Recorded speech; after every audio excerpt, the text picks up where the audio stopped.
Let's get right into it. Number 7, exploding head syndrome.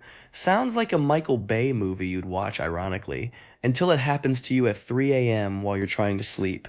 Imagine this, you're drifting off, mind floating in that warm soup between awake and asleep, when suddenly, boom, a gunshot, a cymbal crash, a thunderclap, right inside your skull. You jolt up, heart racing, eyes scanning for the intruder, but there's nothing. No explosion, no sound, no threat, just your own brain trolling you for entertainment. Now, before you go blaming ghosts or government mind control experiments, let's talk science. Exploding head syndrome isn't an actual explosion of your head, obviously, because you're still alive to read this. It's a type of auditory hallucination that occurs during the transition between wakefulness and sleep, specifically in what's called hypnagogic, falling asleep, or hypnopompic, waking up states. Your brain, in its infinite wisdom, decides to misfire a bunch of neurons in the auditory cortex all at once, creating the sensation of a loud, jarring noise. Think of it like a glitchy computer that plays a random system sound when you're about to shut it down. No file corruption, just a weird software hiccup. The weirdest part? Exploding head syndrome is surprisingly common. Studies suggest up to 10% of people have experienced it at least once. It's more frequent in women and tends to peak around age 50, maybe because by then your brain has had enough of your life choices. It's considered harmless, but let's be real, nothing that makes you question your sanity at 3 a.m. feels harmless. At least it's a good excuse if you ever need to fake a heart attack to get out of a bad date. So, next time you hear a cannon blast in your pillow fort, just whisper, "Thanks, brain, very cool." Number 6, sleep paralysis hallucinations. If exploding head syndrome is your brain trolling you awake, sleep paralysis is your brain holding you at gunpoint while your worst nightmares star in a live action performance. Picture this, you wake up, or think you wake up, but you can't move. Not a finger, not a toe. Your eyes are open, but every muscle is locked. You try to scream, but nothing comes out. And then, just to spice things up, you notice a shadowy figure in the corner of the room. It moves closer. You can't run, you can't blink. Welcome to sleep paralysis, nature's most unwelcome VR experience. Biologically, here's the deal. During REM sleep, your body does this neat thing called muscle atonia. Basically, your brain paralyzes your voluntary muscles, so you don't act out your dreams. Because sleepwalking into a wall is bad enough without sleep judo. Normally, when you wake up, the paralysis lifts. But sometimes, bam, your brain wakes up your consciousness but forgets to unlock your body. You're stuck in a half-dream, half-waking nightmare. And because your brain hates silence, it fills the void with hallucinations, the classic old hag or shadow man, a feeling of weight on your chest, or auditory whispers that sound like a demon planning your demise. But here's the kicker. These hallucinations are culturally informed. In Newfoundland, people describe a hag sitting on their chest. In Egypt, it's a jinn. In Japan, it's a giant cat that suffocates you. Your brain literally customizes your paralysis terror based on your local folklore, like a horror subscription box you never signed up for. Around 8% of the general population experiences sleep paralysis at least once, but for students, shift workers, and people with irregular sleep schedules, it jumps to 28%. So if you've ever pulled an all-nighter and then felt a demon breathing on your neck, congrats, you're not possessed, just exhausted and unlucky. Sleep paralysis usually lasts a few seconds to a couple minutes.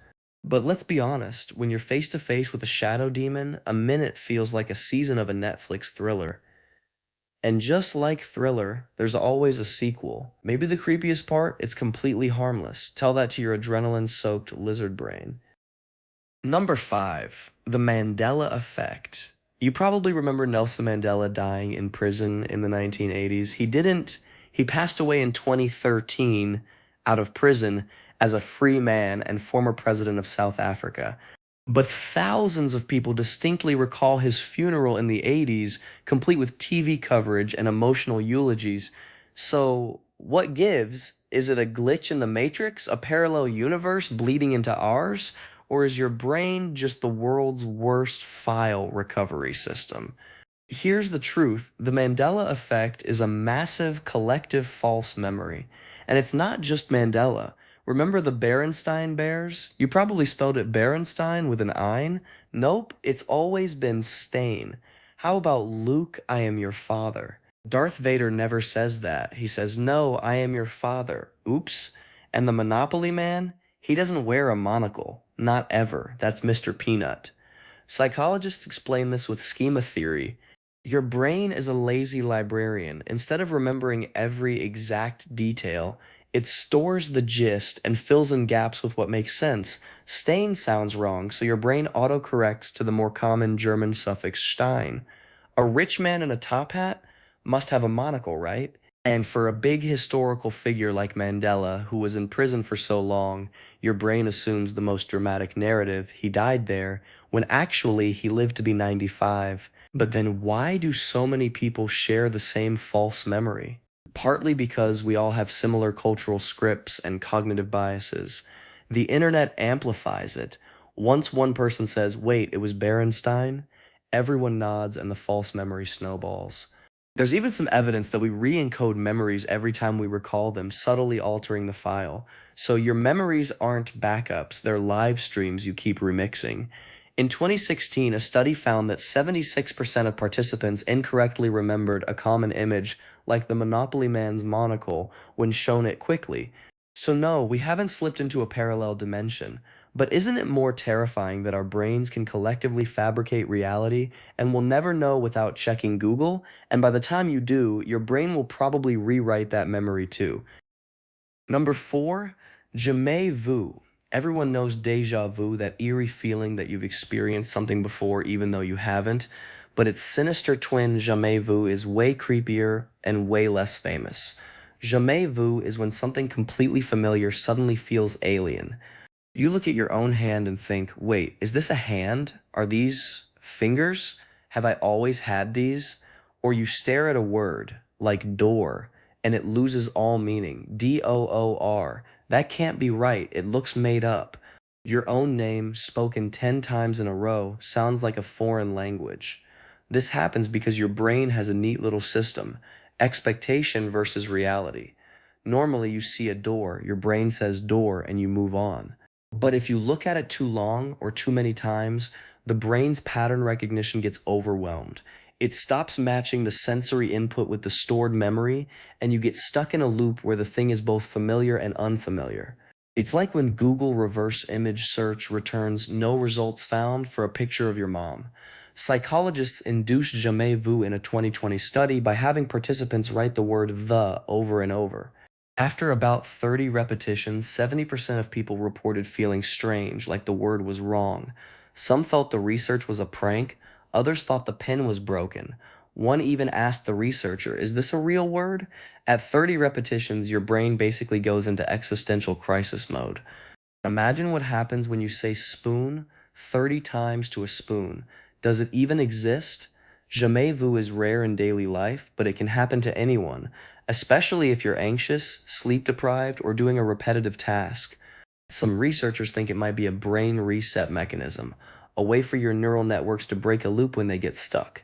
In extreme cases, it can be a symptom of temporal lobe epilepsy or dementia. But for most of us, it's just a quick, unsettling glitch that reminds you how thin the membrane is between normal and what is reality even. So next time you're brushing your teeth and suddenly your bathroom mirror looks like an alien artifact, just blink 3 times and remind yourself that your brain is a reliable narrator. Spoiler, it's not. Number 3, hypnic jerks. You know that feeling when you're just about to fall asleep, perfectly cozy, drifting into dreamland, and then bam, your entire body twitches like you've been electrocuted. You kick your leg, flail an arm, maybe even gasp. Your heart is suddenly racing, and you're wide awake, as if your brain just yelled, "System overpreed, abort mission, congratulations, you just experienced a hypnic jerk." Hypnic jerks are those involuntary muscle spasms that happen as you transition from wakefulness to sleep. Biologically, they're thought to be a leftover from our primate ancestors. Back when sleeping in trees was a survival skill, your brain needed to make sure you weren't about to fall out of a branch, so it did a quick body check. Are the muscles still active? Okay, you're good. But today you're in a memory foam mattress and your brain still runs that ancient safety protocol. It's like your car alarm going off because a moth landed on the windshield. Another theory is that the brain misinterprets the natural relaxation of muscles as you fall asleep as a sign of falling, so it jerks you upright to catch yourself. That explains why hypnic jerks are often accompanied by a falling sensation, a dream of tripping on a banana peel, or stepping off a curb. Your brain is basically the overprotective parent who yells, "Be careful," when you pick up a pillow. They're harmless, mostly, but if you have them often, they can mess with your sleep. Caffeine, stimulants, and intense exercise close to bedtime increase their frequency. So if you've had 3 espressos and then went for a night run, don't be surprised if your brain turns you into a human pogo stick the second you hit the pillow. About 70% of people experience hypnic jerks with no associated condition. It's just your brain being a jumpy idiot. Next time your leg kicks like you're booting up a 1990s printer, just remember you're not possessed, you're just a tree-dwelling ancestor simulator running on 2024 hardware. But hey, at least it's better than your brain making you scream awake for no reason. That's coming up. Number 2, visual snow.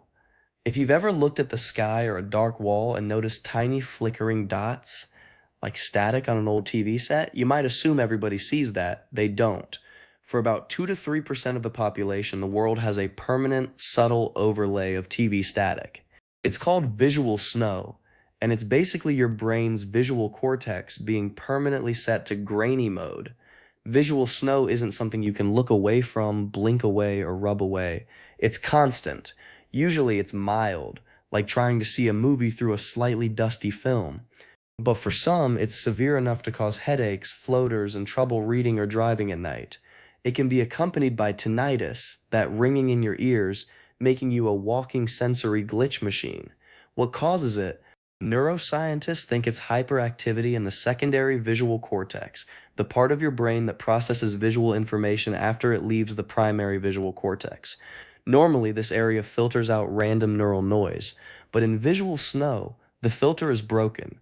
It's like your brain's Photoshop is rendering your life with a perpetual add noise filter set to 5%, and nobody knows how to turn it off. There's also a link to migraines. Many visual snow sufferers get them, and to the hallucinogen HPPD, hallucinogen persisting perception disorder, where a drug trip leaves permanent visual artifacts. So if you've ever dropped acid and then the world never quite looked the same, you're not crazy, you're just in this club. Visual snow syndrome only got its name in 1995 and wasn't officially recognized as a condition until the 2010s. There is no cure, but what's fascinating is that many people have it for decades without realizing it's weird.